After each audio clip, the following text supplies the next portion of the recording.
নমস্কার বন্ধুরা, আশা করছি আপনারা প্রত্যেকে ভালো আছেন। আর আমার আরও একটি নতুন ব্লগে আপনাদের সকলকে স্বাগত। তো এখন সকাল 7টা মতো বাজে। আমি ঘুম থেকে উঠেছি 6:30 নাগাদ। তো ঘুম থেকে উঠে ফ্রেশ হয়ে এখন একটু চা বসিয়েছি।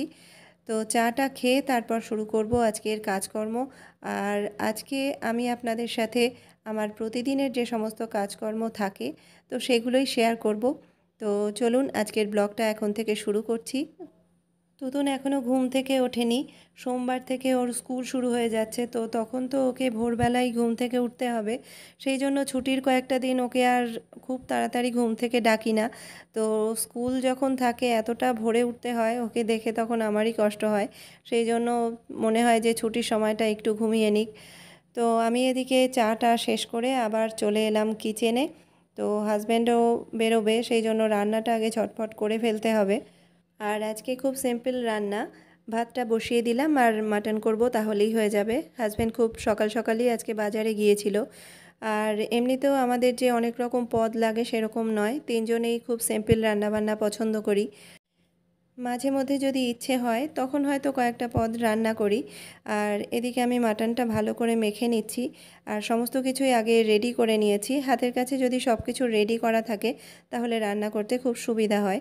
তো এখানে আলু কেটে রেখেছি আর এই যে সমস্ত মশলা দিয়ে মাটনটা ভালো করে মেখে নিলাম। আদা, পেঁয়াজ, রসুন বাটা, টমেটো বাটা আর ধনে, জিরে গুঁড়ো, নুন, হলুদ, তেল, এগুলো তো যেগুলো লাগে বেসিক মশলা আর কি, সেগুলোই। তো মাটন যদি খুব ভালো করে মাখা যায় তাহলেই কিন্তু রান্নাটা ভালো হয়। সেই জন্য একটু সময় নিয়ে ভালো করে মেখে নিলাম, মেখে রেখে দিলাম কিছুক্ষণের জন্য। আর ততক্ষণের মধ্যে আলুটা ভেজে নেব। আর এদিকে তুতুনকে ঘুম থেকে তোলার জন্য ওর বাবা ওকে ডাকছে। বেশিরভাগ দিন সকালবেলাটা ওর বাবাই ওকে ঘুম থেকে ডেকে তোলে, কারণ এইদিকে আমি ব্যস্ত থাকি। আর শুধু ডাকলেই তো হলো না, তুতুনকে ঘুম থেকে তুলতে একটু সময় লাগে। কারণ ওকে যেই ডাকবো ওর কাছে কিছুক্ষণ বসতে হবে, ওর কিছুক্ষণ কথা শুনতে হবে। তো এই সব করতে গেলে আমার দেরি হয়ে যায়। সেই জন্য আমি ওর বাবাকে বলি যে তুমি আগে ডাকো, তারপরে যদি না ওঠে তখন আমি গিয়ে ডাকবো।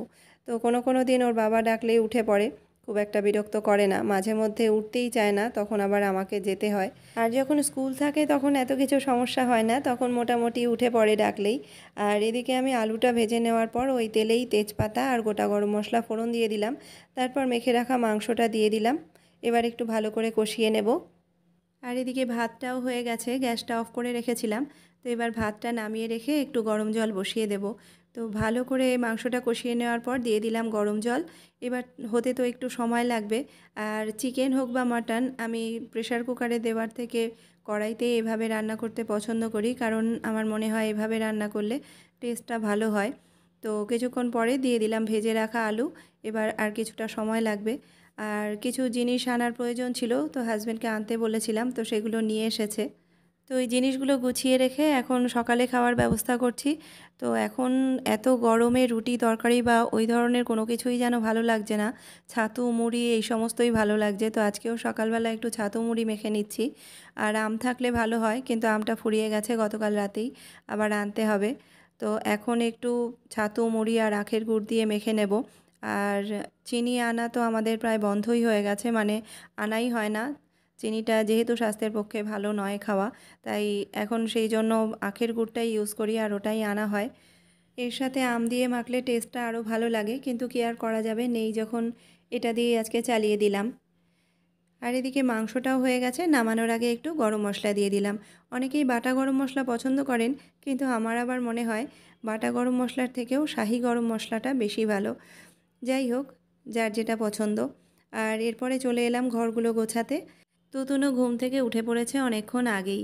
তো আমি ওকে বলেছি যে এখন থেকে ও যখন ঘুম থেকে উঠবে, এখন যেহেতু ও সবার শেষে ওঠে, তো বিছানাটা একটু ও যেন গুছিয়ে রাখে, যতটুকু ও পারবে আর কি, মানে বালিশগুলো একটু গুছিয়ে রাখা। তারপরে আমি যখন সময় পাই তখন গিয়ে গুছিয়ে রাখি। তো আমাদের বেডরুমের বিছানাটাও মোটামুটি গুছিয়ে রেখেছিল, তারপরে আমি গিয়ে ভালো করে গুছিয়ে দিয়ে এসেছি। আর এখন এই ঘরের বেড কভারটা চেঞ্জ করলাম। আর এই সময়টাতে হাজব্যান্ড বেরিয়ে গেছে তার কর্মক্ষেত্রে, আর আমাদের ৩ জনেরই সকালের খাওয়া হয়ে গেছে। তো বিছানাটা গুছিয়ে ফেললাম। তো বেড কভারটা যেদিন চেঞ্জ করি সেদিন যেন ঘরটাকে একটু অন্যরকম লাগে। আর এটা মনে হয় সবারই মনে হয়, কারণ আমি অনেককেই বলতে শুনেছি যেদিন বেড কভার চেঞ্জ করে তাদেরও একই রকম আমার মতো ভালো লাগে। আর প্রতিদিনের মতো সোফাটাও একটু গুছিয়ে নিচ্ছি। তুতুন যেহেতু খেলাধুলা করে তো একটু অগোছালো হয়ে যায়। তো প্রতিদিনই এই সোফার কভারটা আমি একটু তুলে তারপরে আবার ভালো করে পেতে দিই। আর আজকে দিশা কাজে আসেনি, যার জন্য আমার একটু কাজের চাপ রয়েছে। যদিও আগের দিন ও বলে গিয়েছে যে আজকে আসবে না। বলে গেলে আমার তাও সুবিধা হয়, আমি ভেবে রাখতে পারি যে কখন কোন কাজটা করব। আর না বলে যদি না আসে তখন খুব অসুবিধায় পড়তে হয়। তো সেই জন্য আমি ওকে বলে রেখেছি যেদিন আসবে না তার আগের দিন যেন বলে রাখে, তাহলে আর হঠাৎ করে অসুবিধায় পড়তে হয় না। তো ঘরগুলো গোছানো হয়ে গেলে কিচেনটা ক্লিন করব। আর অল্প কিছু বাসন হয়েছে যেগুলো আমি আজকে মেজে রাখবো, কারণ আগেই বললাম দিশা আজকে আসবে না। আর তারপরে সবশেষে আমি ঘরটা মুছে নেব, আর তারপরে চলে যাব স্নানে, তাহলেই আমার কাজ মোটামুটি কমপ্লিট হয়ে যাবে। তো এখন ফার্নিচারগুলো একটু মুছে নিচ্ছি। সব ফার্নিচার যদিও প্রতিদিন মোছার প্রয়োজন হয় না, কিন্তু কিছু কিছু জিনিস আছে যেগুলো রোজই একটু মুছে নিতে হয়, কারণ হালকা ধুলোর একটা আস্তরণ পড়ে। তো সেন্টার টেবিলটায় যেমন প্রতিদিনই হালকা একটা ধুলো পড়ে, তো সেটা মুছে রাখলাম।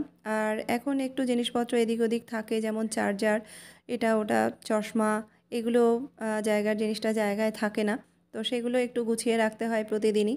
আর এই শোপিসগুলো, ফটো ফ্রেম, এগুলো একটু মুছে রাখলাম। আসলে বাড়ির প্রতিটা কর্নারই যদি পরিষ্কার পরিচ্ছন্ন আর একটু গোছানো থাকে, তাহলে আর কেউ দেখুক বা না দেখুক, নিজেরই দেখতে ভালো লাগে। তো এখন আমার সব ঘরগুলোই প্রায় গোছানো হয়ে গেছে, এরপর চলে যাব কিচেনে। আর কিচেনটা আমি প্রতিদিনই একটু ভালো করেই ক্লিন করি। একটু সার্ফ দিয়েই কিচেনটা ক্লিন করি, মাঝে মধ্যে ভিম লিকুইড দিয়েও করি, দুটোতেই খুব ভালো পরিষ্কার হয়। প্রতিদিনই কিচেনটা ভালো করে ক্লিন করা উচিত, কারণ এখানে রান্না বান্না করা হয়, খাওয়ার জিনিস থাকে, সেই জন্য রান্নাঘরটা সবসময় ভালো করে ক্লিন করা উচিত। আর তার ফলে দুদিন পরে পরে ডিপ ক্লিন করার প্রয়োজন হয় না।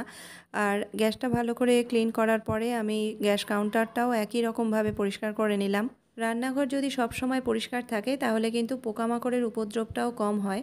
বেশিরভাগ ক্ষেত্রে দেখা যায় রান্নাঘরে পিঁপড়ে, ছোট ছোট আরশোলা, এই জাতীয় পোকামাকড়ের উপদ্রব হতে। তো যেহেতু রান্নাঘরে খাবার দাবার থাকে, তাই সবসময় খেয়াল রাখা উচিত যে কোনো রকম পোকামাকড়ের উপদ্রব যাতে না হয়।